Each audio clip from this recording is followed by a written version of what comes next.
Very good morning friends. एक बहुत interesting case देखते हैं। ये केस है एक मेल पेशेंट का। तो इसको ना अभी कुछ टाइम से, करीब 2-4 महीने से उसको ऐसा लग रहा है कि उसके जोड़ों में बहुत तकलीफ़ हो रही है। दवाइयाँ ले रहा है लेकिन वो बेटर नहीं हो रहा है। स्पेशली घुटनों में बहुत ज़्यादा दर्द हो रहा है। ठीक है। तो मैंने पूछा कि इसके लिए आपने क्या उपाय किया। तो बोला मैं कई सारी मेडिसिन ले चुका हूँ, एलोपैथी तो ले ही रहा हूँ, कुछ होम्योपैथी से भी मेडिसिन लिया, बट वो सेटल नहीं हुआ मेरा तकलीफ़। ठीक है, इवन तकलीफ़ बढ़ता जा रहा है। तो मैंने कहा कि इसको लेके मन में क्या चल रहा है।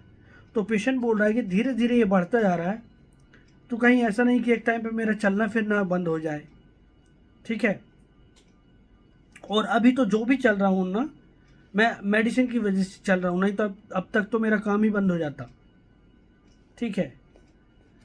तो मैंने कहा कि दवाइयाँ चल रही हैं, फ़ायदा तो हो रहा है ना उससे, तो फिर क्या दिक्कत। बोला अभी तो ठीक है, अभी ठीक है, जो भी है चल पा रहा हूँ, घुटने चल रहे हैं, लेकिन इतने अच्छे से नहीं चल रहे। ठीक है। तो मैंने कहा सबसे ज़्यादा मन में क्या आता है। मन में तो सबसे ज़्यादा बस यही आता है कि मेरा चलना फिरना टोटल बंद ना हो जाए। ठीक है, मतलब मैं कहीं पे कहीं मेरा सब सब ऐसा स्थिति ना आ जाए कि मैं बिस्तर से ही ना उठ पाऊँ। तो मैंने कहा अच्छा ठीक है। और तो बोलता है कि एलोपैथी दवाइयाँ तो ले ही रहा हूँ, बट आप कुछ ऐसी दवाई दीजिए जिससे मेरा ये प्रॉब्लम ना आए। ठीक है। तो मैंने कहा ठीक है, मैं आपको दवाई देता हूँ। तो मैंने पूछा एक बार और, मैंने पूछ लिया कि सबसे ज़्यादा क्या प्रॉब्लम आती है तुम्हारे दिमाग में, क्या चल रहा है सबसे ज़्यादा। तो बोलता है कि बस यही दर्द की वजह से मुझे कहीं ऐसा लगता है कि आ, मेरा बिल्कुल टोटली चलना फिरना टोटल बंद ना हो जाए। ठीक है। तो बस ये और जो भी तकलीफ़ हो रही है वो भी ना इतना मुझे बराबर से करने नहीं देती है। ऐसा लगता है कि ये तकलीफ़ चलती रही तो फिर तो मेरा तो काम ही ख़त्म हो जाएगा। तो ये एक छोटा सा पेशेंट का वर्जन था। इसको समझते हैं अभी ये पेशेंट क्या कहना चाह रहा है। तो थोड़ा सा कंफ्यूजिंग रहेगा क्योंकि ये आपको फिर पेशेंट से समझना पड़ेगा। तो उसको ऐसा लगता है, इवन उसको ऐसा लगता है कि जैसे मेरे को किसी ने मेरे पैर, जब मैं उठता हूँ तो ऐसा लगता है जैसे किसी ने मेरे पैर को जकड़ लिया है, किसी ने टाइटली बांध दिया है। ठीक है। तो फिर मैंने उसको इतना समझा और फिर मैंने उसको मेडिसिन दिया।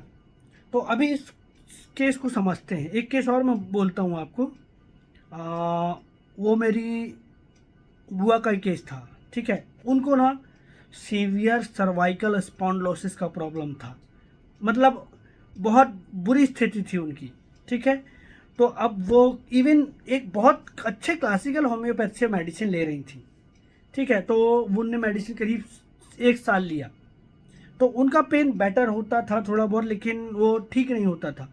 तो उनको उनने बताया यहाँ से लेके यहाँ तक दर्द होता है, वो पूरा दर्द होता है, सिर में झुनझुन सा लगता है, एक पार्ट में बहुत अजीब सा लगता है। तो अभी हमको पूछना होता है कि आपके दिमाग में सबसे ज़्यादा क्या चल रहा है। ठीक है, क्या प्रॉब्लम है, इसको लेके दिमाग पे क्या आ रहा है। तो एक्चुअली पेशेंट का कंसर्न ये सब तो होता रहता है, पेशेंट अपनी कंप्लेंट लेके आता है, लेकिन वो पेशेंट नहीं होता, पेशेंट बिहाइंड द प्रॉब्लम। ठीक है। तो अब हमने पूछा कि आपको इसको लेके मन में क्या चल रहा है। तो उन्होंने बोला कि कहीं नस ना बस्ट हो जाए, है ना, कहीं नस ना बस्ट हो जाए। मैंने कहा मतलब। तो बोला अरे वो नस बस्ट हो जाती है, लकवा लग जाता है। तो मैंने कहा लकवा लग जाएगा तो क्या दिक्कत। बोला अरे बस लकवा लग जाते तो देखते हो कितनी परेशानी होती है। मैंने कहा आपको कैसे मालूम। बोला हमारे घर में है, इनकी जेठानी है, वो करीब सालों से बिस्तर पर पड़ी हुई हैं। तो मैं समझ गया कि इनको क्या प्रॉब्लम है। ठीक है। इतने से वर्जन से मैंने एक रेमेडी दिया उनको, और यू वुडंट बिलीव, एक हफ्ते हफ्ते में वीकली डोजेस देता था, सिर्फ 2 से 3 डोज का ही उनको ज़रूरत पड़ा है। मैंने शायद वो केस सेंड भी किया है, और वो आज तक ठीक है। 2 साल हो गए, एक भी पेन नहीं आया, जबकि इतना इतना बैडली बैडली स्पॉन्डिलोसिस था। तो स्पॉन्डिलोसिस डिजनरेशन, स्पाइन में डिजनरेशन, सर्वाइकल स्पाइन में डिजनरेशन की वजह से उनको सर्वाइकल स्पॉन्डिलोसिस हुआ। तो डिजनरेशन से आप समझ सकते हैं दिस इज सिफिलिटिक। प्रॉब्लम, है ना। आप यदि मायाजम से कनेक्ट करते हैं तो दिस इज सिफिलिटिक प्रॉब्लम। तो भाई हम इन दोनों केसेस को समझते हैं। तो जो इस रेमेडी का ना बहुत इंपॉर्टेंट पॉइंट होता है वो देखते हैं। तो जैसे पहले वाले केस में उसको ऐसा लग रहा है कि यार इतना दर्द हो रहा है, यदि ऐसे ही चलता रहा तो मेरा तो काम ही खत्म हो जाएगा, मतलब मैं तो पूरा बिस्तर पे आ जाऊंगा और फिर मेरा तो हिलना डुलना बंद हो जाएगा, ठीक है ना, चलना फिरना बंद हो जाएगा। तो हमने यहाँ पे एक रूब्रिक लिया था, डिल्यूजन पैरालाइज्ड विल बी। उसको ऐसा लगता है कि मेरे पैरों को तो लकवा लग जाएगा। फियर पैरालिसिस ऑफ, ठीक है। और उसको थोड़ा सा डाउट भी था कि ये ठीक होगा कि नहीं होगा, तो डाउटफुल रिकवरी ऑफ, ठीक है। तो वैसे भी आप डिल्यूजन पैरालाइज्ड विल बी और डिल्यूजन पैरालाइज अबाउट टू या फियर पैरालिसिस जब आप देखेंगे ना तो दो ही रेमेडी है, ठीक है। सिफिलिनम, तो इस पेशेंट को मैंने सिफिलिनम दिया। अभी दूसरा केस, उसको भी सिफिलिनम दिया, जो मेरी बुआ का केस है उसको भी मैंने सिफिलिनम दिया। तो वहाँ पे सिफिलिनम देखो आप, वहाँ पे भी फियर पैरालिसिस ऑफ, कहीं लकवा ना लग जाए, ठीक है। अब लकवा लग जाएगा तो क्या दिक्कत, ठीक है, क्या हो जाएगा, बिस्तर पे आ जाऊंगी, बिस्तर पे आ जाऊंगा तो कितनी बुरी समस्याएं होती हैं। फियर सफरिंग ऑफ, देखो एक रूब्रिक है, fear suffering of, fear paralysis, ठीक है। तो इन सब रूब्रिक्स के ऊपर उनको भी मैंने सिफिलिनम दिया था। तो जैसे मेरी बुआ ने बताया कि उनको ना ऐसा लगता है कि ऐसा हो जाएगा। इवन मैं बोलता भी जा रहा हूँ कि ये इधर क्या गर्दन का दर्द है, वो सिर का दर्द नहीं है। एक्चुअली उनको ट्रैवल होता था हेड तक और डिफरेंट डिफरेंट सेंसेशन आते थे, बट इनके वही घर वालों ने बोल दिया कि सिर का दर्द है, दिखाओ। इनके साथ भी ऐसा हो गया है, ठीक है। मतलब इनके साथ तो सिर दर्द की प्रॉब्लम ही नहीं था, उनको तो ब्रेन हेमरेज हुआ था। तो हेडेक के साथ ब्रेन हेमरेज, है ना, कि अभी इतने टाइम से हेडेक चल रहा है, सर्वाइकल स्पॉन्डिलोसिस चल रहा है, तो जो लोगों ने कह दिया उनने वो मान लिया। तो ये एक सुपरस्टिशियस, तो सिफिलिनम एक्चुअली में ना सुपरस्टिशियस भी होता है, ठीक है, काफ़ी डरा हुआ बंदा रहता है सिफिलिनम। इसीलिए ना सिफिलिनम डरा हुआ बंदा रहता है, तो इसीलिए उसको ऐसा लगता है कहीं कोई इन्फेक्शन कैच ना कर ले, ठीक है, कोई इन्फेक्शन कैच ना कर ले। तो इसलिए वो इसमें देखो आप, fear phobias germ contagion from, मतलब कोई इन्फेक्शन हॉस्पिटल से या कहीं हाथों में कुछ ऐसा आना जाए जिससे वो बॉडी के अंदर ट्रैवल ना हो जाए, इसीलिए उसको ये डर रहता है, ठीक है। कंटामिनेशन का डर रहता है। फियर ऑफ डेथ, मतलब कंटामिनेशन से ऐसा नहीं कि मेरी डेथ भी हो जाए, उसको ऐसा डर लगता है, ठीक है। और एक इसीलिए ये बंदा क्या, washing mania, washing desire to wash, इसलिए बार बार वो हाथ धोता फिरता है, ठीक है। सिफिलिनम का बंदा वॉशिंग मेनिया में रहता है।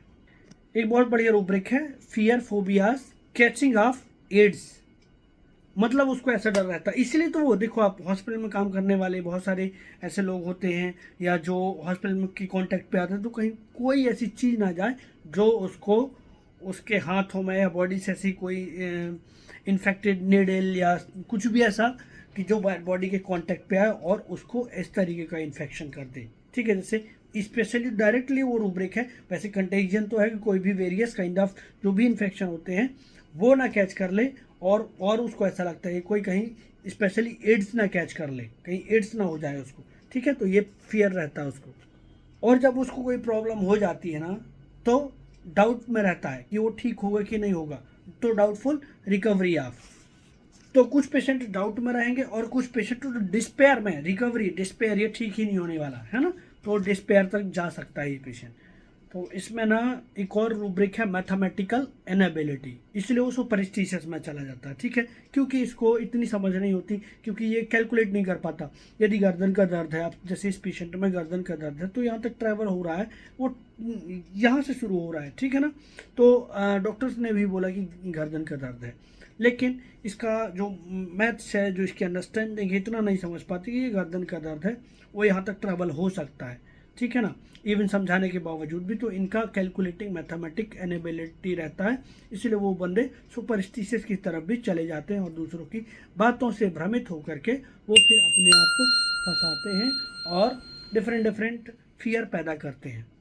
इसमें एक रूब्रिक और है क्लेप्टोमेनिया। तो ये जो सिफिलिनम है ना, क्लेप्टोमेनिया उनको सामान चुराने की आदत होती है और कई बार ये बंदे सस्पिशियस हो जाते हैं, इसीलिए क्योंकि उनको इतना ज़्यादा डर रहता है, तो वो इसीलिए आसानी से वो लोग किसी के ऊपर ट्रस्ट भी नहीं करते हैं और फिर वो बंदे सस्पिशियस हो जाते हैं। इसमें तो बहुत सारे रूब्रिक्स हैं, तो हम किसी और केसेस के साथ इस रेमेडी को और अच्छे से समझेंगे।